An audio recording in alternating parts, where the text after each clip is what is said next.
Marvel's Star Wars comics have been a treasure trove of content, filling in the blanks between the films. The series, initially written by Jason Aaron with art by John Cassaday, began publishing on January 14th, 2015. It featured characters that we all know and love: Luke Skywalker, Leia Organa, Han Solo, Chewbacca, C3PO, and R2D2, going on adventures set between the events of A New Hope, Episode 4, and The Empire Strikes Back, Episode 5. The series concluded with issue 75 on November 20th, 2019. So they had a nice 4-year run set in between episodes 4 and 5. But then it got relaunched in January of 2020, right before the pandemic. And it was written by Charles Soule, taken over exclusively by Charles Soule.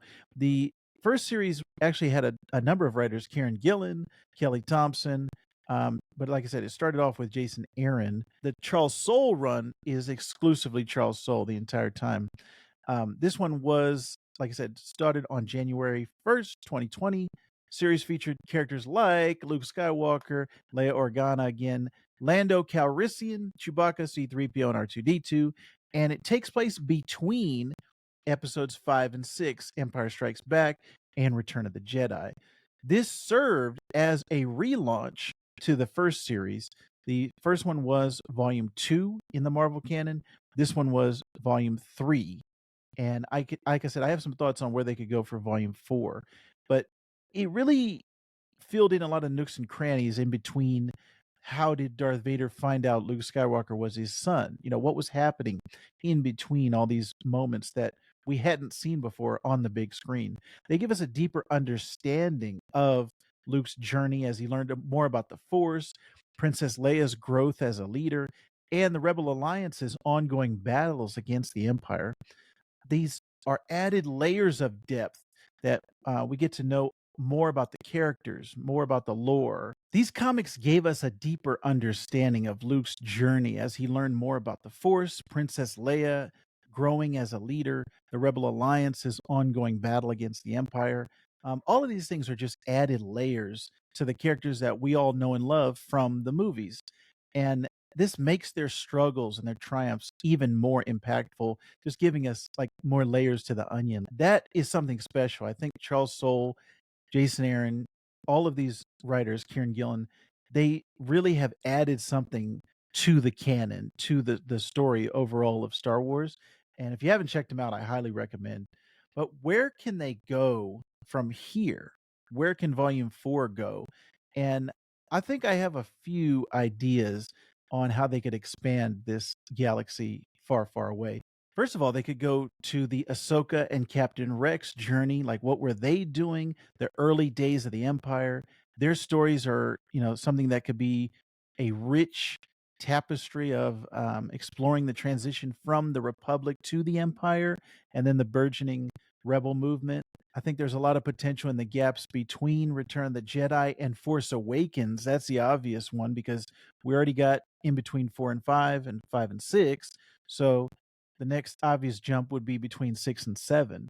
That's actually the one I would be the most interested in, and the one we've gotten like the least amount of stories told in between.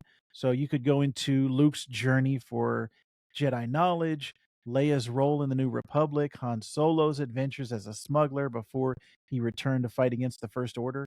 All of those things are ripe for storytelling possibilities. You get the right writer on there, you get the right artist. That could be a fantastic book.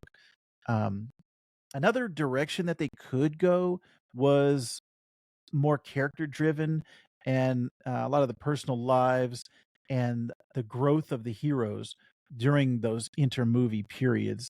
Like, what was Lando up to before he joined the rebellion? How did the galaxy react to the fall of the Empire?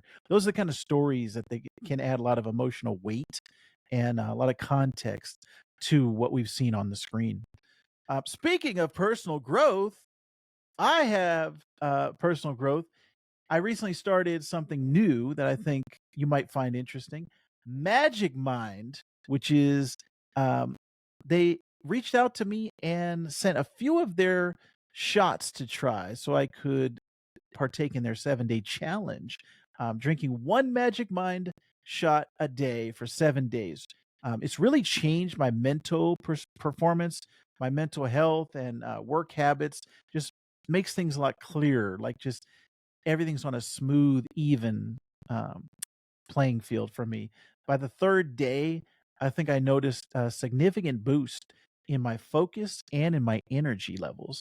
It really seamlessly fit into my routine, and I felt a lot more productive and clear headed throughout the week. If you're looking to feel more clear headed throughout the week, you can enhance your daily routine. I highly recommend giving Magic Mind a try. You can get 48% off your first subscription or 20% off a one time purchase with my code vactor-verse20 at checkout. Just head over to magicmind.com/vactor-verse to claim your offer. So those were my thoughts on the Marvel Star Wars series. What are your thoughts? Did you like the first series, Volume 2, or the second series, Volume 3, better? Which one had better artists? Which one had better writers on it, in your opinion? And then where do you think they could go next for Volume 4? I'm interested to hear your pitch or your take for Marvel's next step in the galaxy far, far away. So until next time, may the force be with you. Trust